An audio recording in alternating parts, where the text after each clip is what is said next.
तुम्हारी अम्मी ने फरहाना बाजी के साथ क्या उल्टी सीधी बातें की हैं? क्या हुआ? अगर मैंने गलती से फर्नीचर का कह ही दिया था तो ऐसा कौन सा गुनाह कर दिया था? लोग देते नहीं है बेटियों को। मैं समझी नहीं। ज़ेबा, इसमें ना समझने की क्या बात है? तुम्हारी माँ ने मेरी बहन को मेरी शिकायत लगाई है।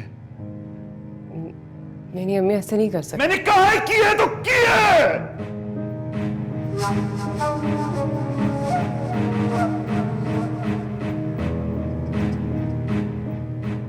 तुम्हें अपनी माँ पे यकीन है या मुझ पे बताओ? तुमने मुझे मेरे बहन भाइयों के सामने बेइज्जत करवाया।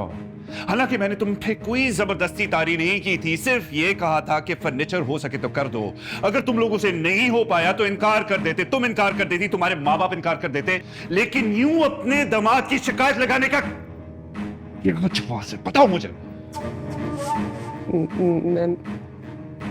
मैं पूछती हूँ आपसे। तुम उनसे कुछ नहीं कहोगी। तुम अभी फौरन फरहाना बाजी के पास जाके उनसे कहोगी ये सब तुमने अपनी तरफ से कहा था, मैंने तुम्हें नहीं कहा था।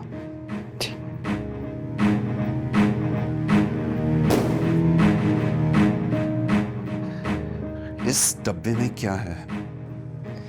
मेरी किताबें। तो कहीं और रखा करो अपनी किताबें यार।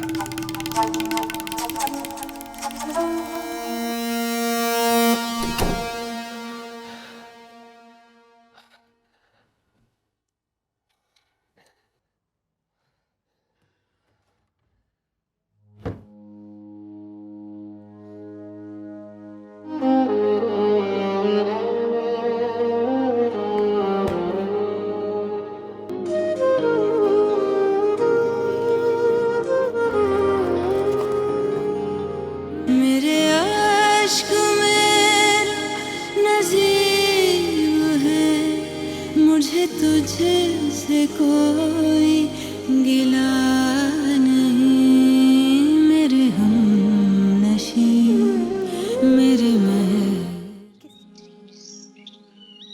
बेटा, अगर आपने अपनी अम्मी से कहा था तो जामी का नाम लेने की क्या जरूरत थी?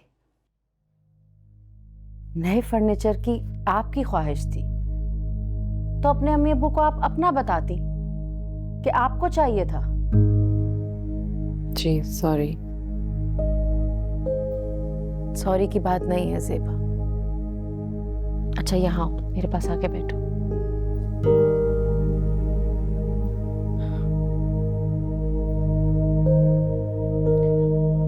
देखो ज़ेबा, हम लोग पढ़े लिखे खानदानी लोग हैं। इस तरह चीजें मांगना हमें गवारा नहीं है, और आज तक कभी बहू भाभीयों से हमने इस तरह नहीं मांगा है। और मांगने की जरूरत भी क्या है, घर में सब कुछ तो मौजूद है। यास्मीन से मेरा बहुत पुराना रिश्ता है, बचपन की दोस्ती है। जब उसने ऐसी बात कही तो मुझे बहुत शर्मिंदगी हुई, और इसी शर्मिंदगी के बायस मैंने जामी को बहुत बेइज्जत किया। हालांकि मुझे शक था कि मेरा भाई ऐसा नहीं कर सकता, लेकिन खैर, जो होना था सो हो गया। तो मेरा एक काम करोगी, यास्मीन को कॉल मिलाओगी और उससे कहोगी कि ये फर्नीचर की डिमांड सिर्फ तुम्हारी थी, जामी ने नहीं कहा था तुमसे।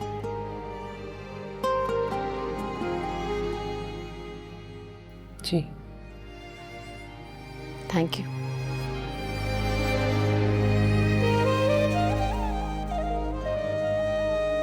देखो यास्मीन, जिस बात का मुझे शक था वही हुआ ना।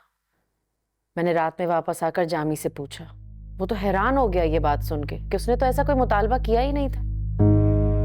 फिर मैंने ज़ेबा से भी पूछा तो उसने एतराफ़ किया कि नए फर्नीचर की ख्वाहिश उसी की थी और जामी का नाम ले लिया था उसने। ये लो, तुम ज़ेबा से बात करो और उससे खुद पूछ लो। हेलो, अस्सलाम वालेकुम अम्मी। वालेकुम सलाम बेटा। अम्मी, वो जामी ने कुछ नहीं कहा, मैंने अपनी तरफ से फर्नीचर की बात की थी। मैं बहुत शर्मिंदा हूँ। ऐसी कोई बात नहीं है, मैं समझ सकती हूँ। आप प्लीज फर्नीचर ना दें। नहीं नहीं बेटा, हमने फर्नीचर का ऑर्डर दे दिया है। तुम ना भी कहती तो फर्नीचर मैंने और तुम्हारे अब्बा ने तो देना ही था। इसमें ऐसी वैसी कोई बात नहीं है, हम अपनी खुशी से दे रहे हैं। फरहाना से बात कराओ मेरी। जी। हेलो। फरहाना देखो, मैंने जामी की कोई शिकायत तो नहीं की थी, मैंने तो सिर्फ ये कहा था कि यास्मीन, ऐसी बात नहीं है। जब रात में तुमने मुझे बताया तो बहुत बेइज्जती महसूस हुई। हम जामी मांगने वालों में से नहीं है, मेरा भाई ऐसा नहीं कर सकता। तुम्हें हमारे खानदान का पता तो। हाँ हाँ बिल्कुल, मेरी ऐसी कोई नियत नहीं थी, लेकिन फिर भी अगर मेरी कोई बात तुम्हें बुरी लगी हो तो मैं बहुत माजरत खा हूं। खैर, अपना ख्याल रखो, बाद में बात होती है। खुदा हाफिज।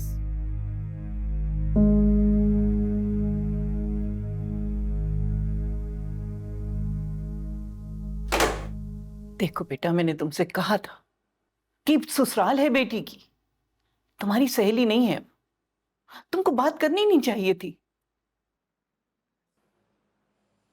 सब गलती हो गई। या अल्लाह।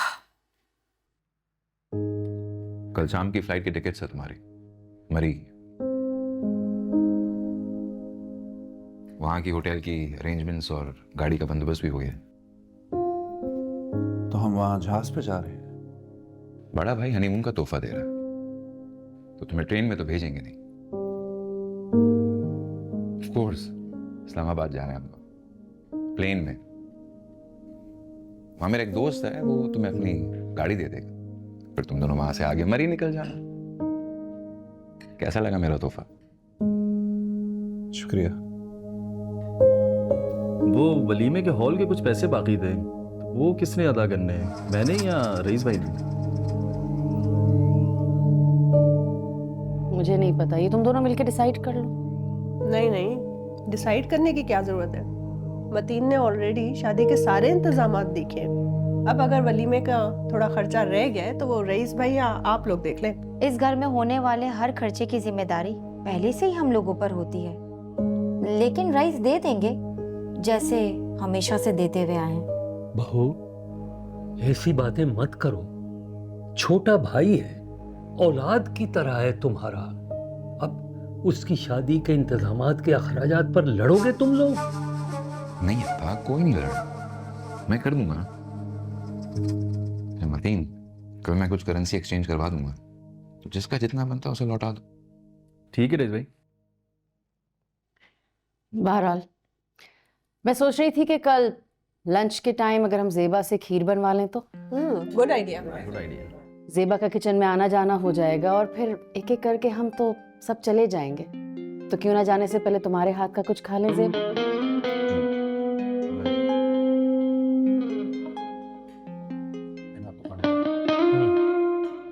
मेरे हम